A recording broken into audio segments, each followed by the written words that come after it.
So in this video, we're looking at the new Moto G Stylus. It comes in two different colors, a metallic rose, and the one I've got here is twilight blue. This is the unlocked version. Cost is about $299 in the United States, but I'll leave a link down below with current pricing and more information. It's got a 5,000 milliamp hour battery, and they're advertising up to 2 days battery life. We'll have to test it out and see how long it lasts. You've also got a triple camera setup there on the back, with the main sensor being 50 megapixels. You also get an 8 megapixel wide angle lens and a 2 megapixel depth lens. It's got a 6.8 inch max vision full HD plus display, 2460 by 1080 resolution, 90 Hz refresh rate. It also comes with Android 11 right out of the box. You've got a fingerprint scanner there on the side where the power button is. We'll see what you think, but this may be one of or the fastest fingerprint scanner that I've used. Just watch this and tell me if you've seen one that's faster. It also comes with Face Unlock. You can also use a 512 gigabyte micro SD card on here to expand the storage as well. And then it's got 6 gigabytes of RAM. It only comes in one storage option, 128 gigabytes, which is a pretty good option in my opinion.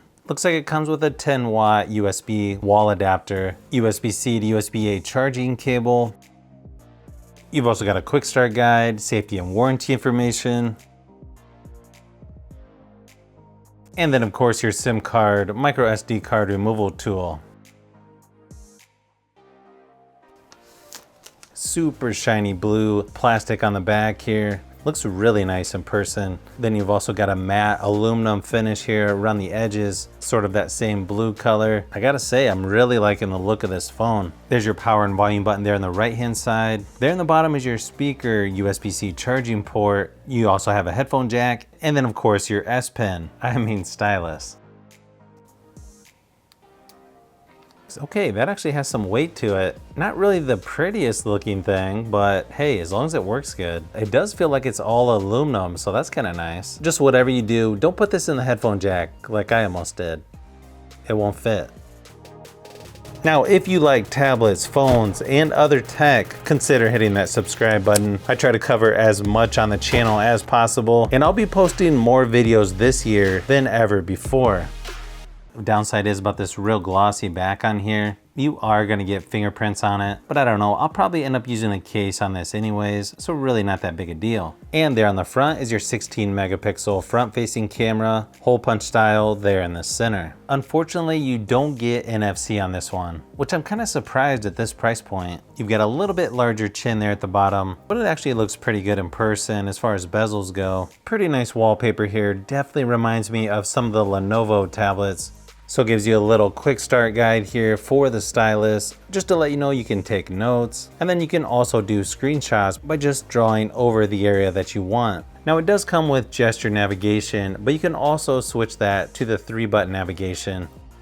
And then over here on the side is sort of what they do with Samsung phones that have the S Pen. Basically just some shortcuts to apps, or if you just want to write on the screen, screenshot editor. There's also a coloring book, Cinemagraph, Google Keep Notes, and then there's also a GIF maker. But you can add pretty much whatever apps you want over there.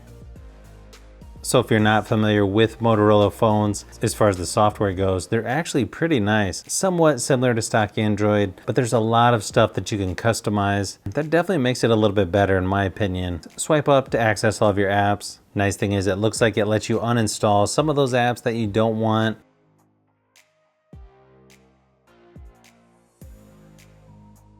Swiping down on the home screen, you're gonna get the notification shade. And then swipe left, you're gonna get the Google Discover or Google Newsfeed as I like to call it.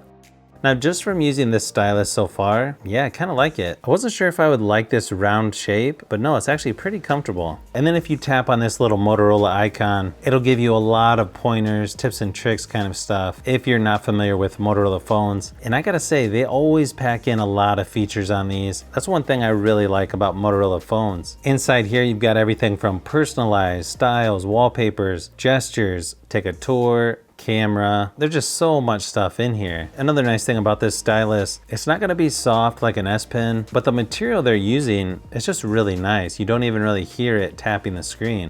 You can use split screen just by swiping over. Twist your wrist quickly to open the camera app. 3-finger screenshot, although I feel like it's a little easier just to use the stylus for a screenshot. You can also double tap the power key for quick shortcuts. And then if you look at the Moto app, there's just a lot of cool features in there.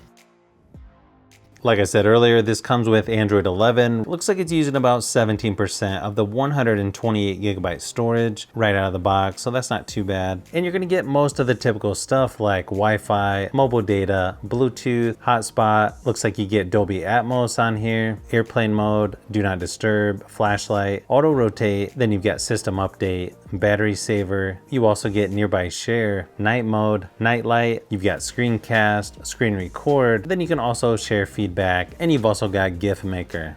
Now, Geekbench testing on here is not gonna impress anybody, but I feel like this phone has plenty of power just moving around the software. Playing games is pretty smooth overall. Testing out PUBG Mobile and Asphalt 9, it did get a little warm, but nothing out of the ordinary. And the games seem to load fairly quick on here. Graphics look good at high frame rates, HD graphics on PUBG Mobile. Overall, I think most people will enjoy playing games on here. So I kind of like how they have the charging inside the little circle here on the home screen. Pretty cool animation on the lock screen as well. Although this phone does charge a little on the slow side for my liking, over 2.5 hours. And then in my battery drain test, this lasted 8.5 hours, which is actually pretty good for most smartphones. Not quite as long as some other Motorola phones I've tested in the past though. Like the Moto G Power I think of last year. I mean, it had crazy battery life.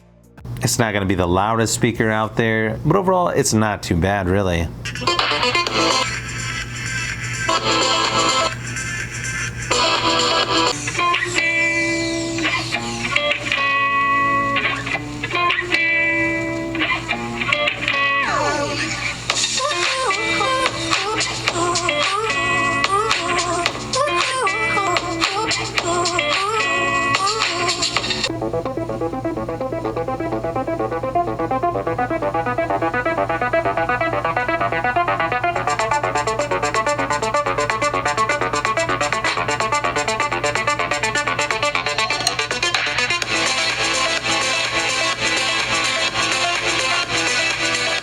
You're also going to get 1440p resolution when watching videos on YouTube, full HD playback resolution on Netflix, so that's definitely nice to see.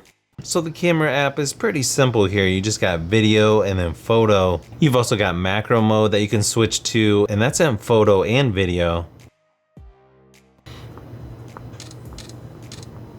Looks like you get decent shutter speed. There's also a lot of other options you've got here, like portrait, cutout, spot color, vision, cinematograph, panorama, group selfie, your ultra res to get the 50 megapixels, live filter, pro mode, and then you've also got dual capture. And then you've got slow motion, time lapse, and spot color for video.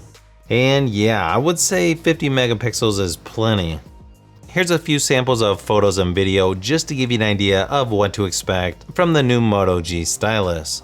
One thing I did notice is portrait mode on this phone. Yeah, I don't know if I would use that. Compared to just using the regular photo mode, I feel like that's a much better result than using portrait mode, which I guess is good because otherwise that could be a problem. The good thing is macro mode on here actually works really good, shows a lot of detail, and this phone is pretty good at taking photos in darker areas as well. Overall, I'm happy with the results that I can get with this phone, and I think others will be too.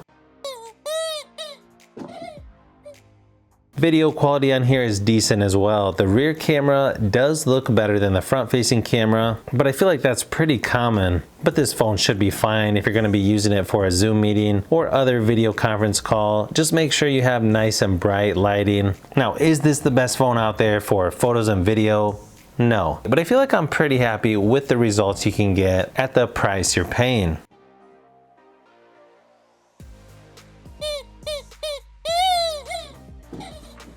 So if you're looking for a phone with a built-in stylus, similar to an S Pen, yeah, I don't think you're gonna find many other options out there. Good thing is, I feel like this is a pretty solid option and affordable if that's what you're looking for. So if you've made it this far into the video, you may want to say thanks by subscribing, and don't forget to give a thumbs up if this video was helpful. This is Brian from Fishbee Productions. Thanks for watching, and I'll see you on the next one.